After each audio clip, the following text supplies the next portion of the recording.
So hello guys, welcome to my YouTube channel. तो आपने channel का नाम तो देखा ही होगा, बीएससी फार्मर्स। बीएससी फार्मर का ये मतलब है कि मैं तो शेतकरी हूँ, लेकिन मैंने ग्रेजुएशन की है बीएससी में, इसलिए मेरे चैनल का नाम है बीएससी फार्मर्स।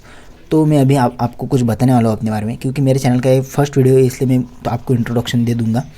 तो सबसे पहले मैं तो बुल्ढाना में रहता हूँ और मेरा एजुकेशन बीएससी कंप्लीट नहीं, बीएससी फाइनल ईयर चल रहा है। और इसके अलावा ये जो दिख रहा है आपको, ये सब मेरा खेत है। वैसे मेरे पास 2-2.5 एकड़ ज़मीन है, लेकिन आजू बाजू की ज़मीन हम ठोका देकर वो पेरते हैं। हमारे इसमें चलता है वो ठोका देकर ज़मीन पेरणं।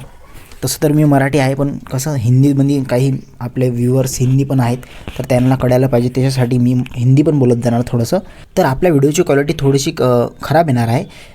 याच्या मागे कारण हे की आपला मोबाईल थोडासा स्वस्त आहे, त्याच्यामुळे आपल्याजवळ ॲपल मोबाईल नाही आहे, तर तुम्ही तेवढं ॲडजस्ट करून घ्या। पण तुम्हाला दिसणार व तुम्हाला आवाज माझा स्पष्ट येणार, मी असं बोलणार आहोत।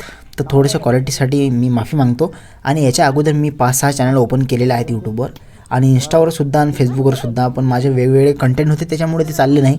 पण आता याच्या पुढे जे करणार आहोत ते मी ब्लॉगिंग करणार आहोत, असं माझी इच्छा आहे। तर आणखी मी तुम्हाला सांगू इच्छितो की मी शेतीतले कामं करून माझं कॉलेज करायचो, तर मला असं इन्स्पिरेशन भेटली लोकांना बघून आणि मी खूप साऱ्या ब्लॉगरला बघतो, सौरभ जोशी झाला आहे, मोठमोठे ब्लॉगरला बघतो। तर मला असं वाटलं की मी जर शेतीतले कामं करू राहिलो, माझ्या आजूबाजूच्या लोकांना हे आवडणार की ते पण करू शकतात अशी, तर मी प्रेरणा बनतो कोणासाठी, याच्यासाठी मी पण ब्लॉगिंग करायची माझी इच्छा झाली।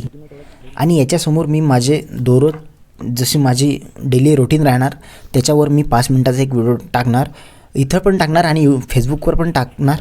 तर इथे एवढी MB माझे जाणार, म्हणून मी थोडंसं काही ना काही ॲडजस्ट करून एका प्लॅटफॉर्मवर तर दररोजचा डेलीचा एक माझा व्हिडिओ येणारच आहे।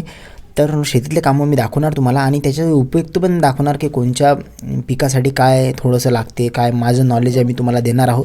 तशी मला पण शेती करून खूप नाही म्हणता येईल, तरी 7-8 वर्ष होऊ राहिले, त्याच्यावरून मी तुम्हाला माझं नॉलेज पण देणार आहोत। तुम्ही पण माझ्या कमेंटमधून सांगू शकता की मला काय करावे नवीन। तर मला माहीत आहे या व्हिडिओला कमी व्ह्यू येणार आहे, पण आज नाही, 1 महिन्यानं, 2 महिन्यानं, 1 वर्षानंतर माझे सबस्क्रायबर मला बघण्यासाठी वापस येणार, मला याची पण विश्वास आहे माझ्यावर।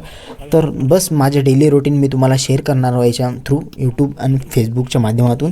तर फक्त तुम्ही शेतकऱ्याच्या मुलाला सपोर्ट करा अशी माझी इच्छा आहे। आणि आपण महाराष्ट्रामध्ये सर्वात जास्त आपल्या भागात तर शेतीच आहे। तर बस मी नवीन शेतीचे जे काही माझे एक्सपिरियन्स असणार ते तुम्हाला देणार। तर माझा व्हिडिओ तुम्हाला आवडला असणार तर लाईक करा, सबस्क्राईब करा आणि शेअरसुद्धा करा।